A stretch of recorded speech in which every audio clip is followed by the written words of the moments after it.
Hey everyone, I am back to talk about T&BAR registration. So T&BAR registration is something that we use in lithography and quite a bit.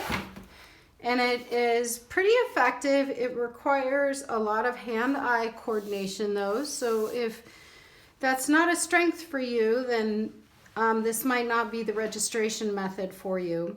First of all, you need a piece of mat board. You could use cardboard. You can use anything that's thinner than your block, okay? And if you are printing with MDF, it works really well. Mat board is just a little bit thinner.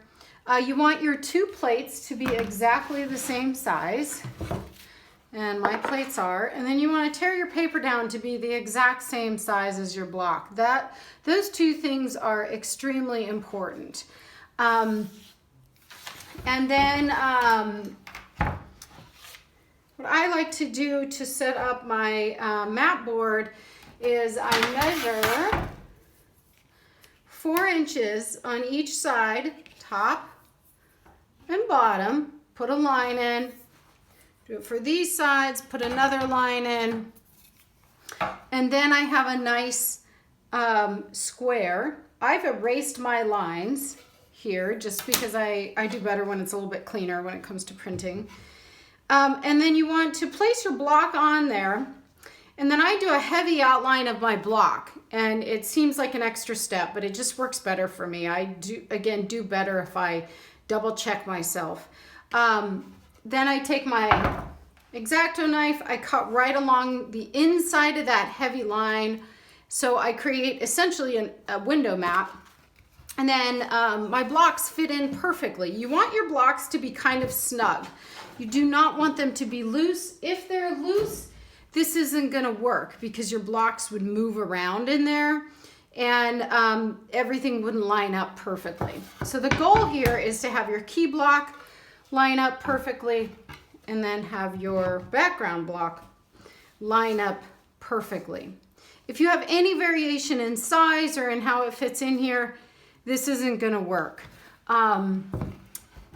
Sometimes some people are really good at making up for inadequacies, but it makes your job a lot harder. Once you have done that, gotten your window mat cut, I like to erase my extra lines on here. And then you want to put a line in right dead center, in the center of your blocks. So you measure, you want to be extremely precise. I'm slightly less than 9 inches. I am like 8 and 15/16. I want to split that perfectly in half. Mark it down here.